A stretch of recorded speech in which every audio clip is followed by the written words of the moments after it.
Hi traders, Dr. Barry Burns here with TopDogTrading.com.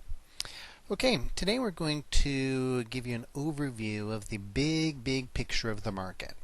You know, I read in newsletters, magazines, watch on TV, all the pundits saying, oh, this is happening, that's happening, market's bullish, market's bearish, it's a disaster, it's going to be great.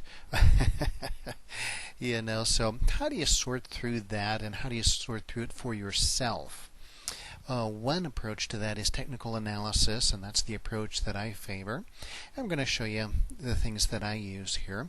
So this is an S&P weekly chart. Now I know some of you and a lot of you are shorter term traders than weekly, and I am too. I'm a very active day trader as well as swing trader as well as investor. But I use the same techniques, I just use different time frames for those various types of trading or investing. So it's easy for me because I'm using the exact same parameters. My charts look the same no matter what charts I'm using, whether it's a daily chart or a 100-tick chart or a 2-minute chart or a weekly chart. Anyway, let's go back in time here and look at what we've got way back here. January 1st, 2003. Started to see market putting in a bottom here. Okay, let's look at what we've got here as far as our moving averages go. So what we have is this big thick red line. That's the line in the sand. That's the 50 simple moving average. Okay, right there. And this is very important on weekly, daily, and even monthly charts because a lot of major traders use that as the dividing point between bull and bear markets. In fact, it's so prominent that even a lot of computers trade off of that, a lot of trading programs. So great opportunity. What we look for is for price to break above or below the 50 MA and hold it. And I use a couple of indicators as well, but we don't have time for all of that today. So here's where we first get above the 50 MA. We start writing it down. And this black one is the 15 exponential. And that is our short-term trend indicator. So the 50 MA is our intermediate-term trend.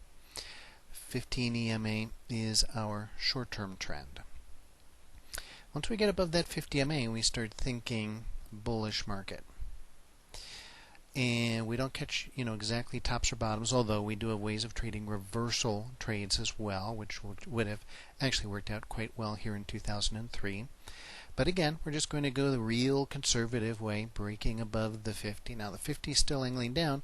Here it starts to angle back up. Notice that we hold the short-term trend all through here.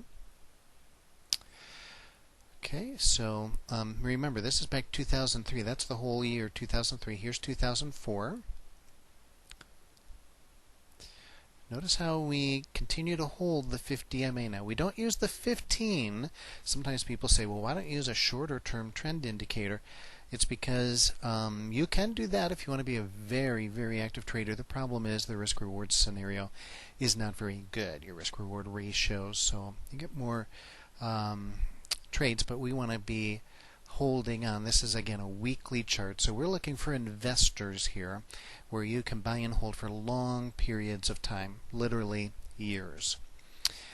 So the 50 MA is still angling up. That's the key. We dip below the 50 MA a little bit, just barely. We don't make a complete break of it, but the 50 MA continues to angle up, and that's the key.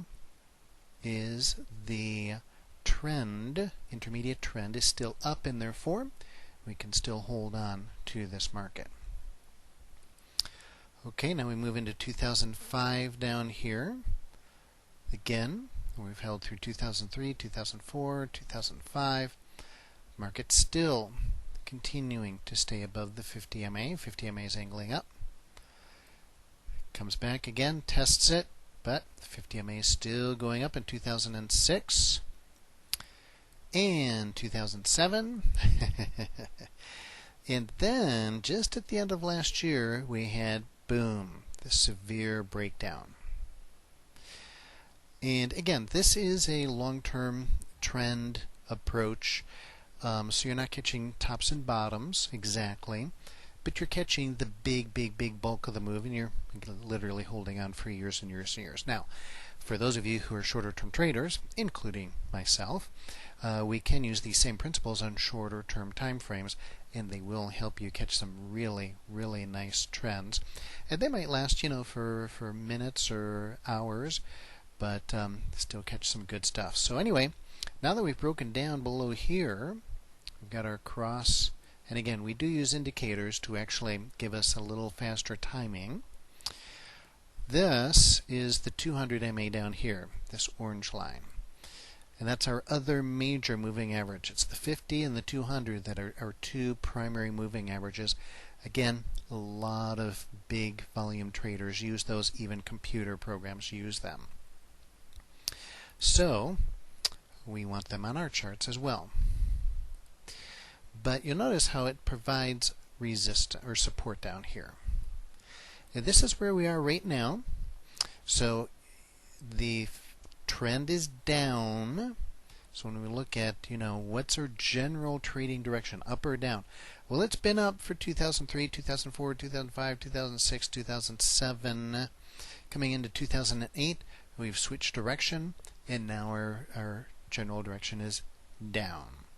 Again, we have found support here at the 200 moving average. This can be also helpful. This is a little tip here.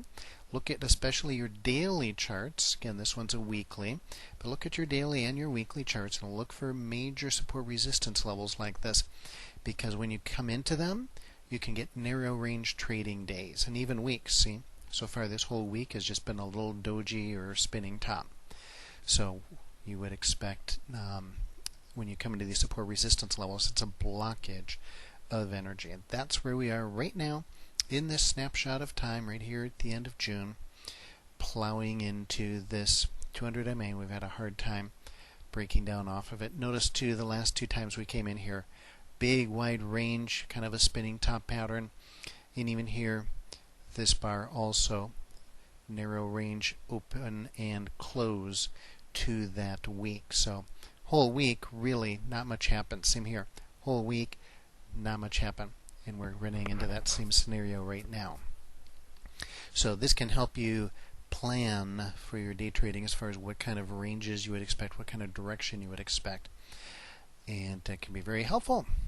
So that's it for this lesson. Again, even though this is geared, this time frame, weekly, is geared for long-term investors, this exact same pattern, these moving averages and so forth, can be applied just as well to shorter term time frames for swing traders and even really short term time frames for day traders.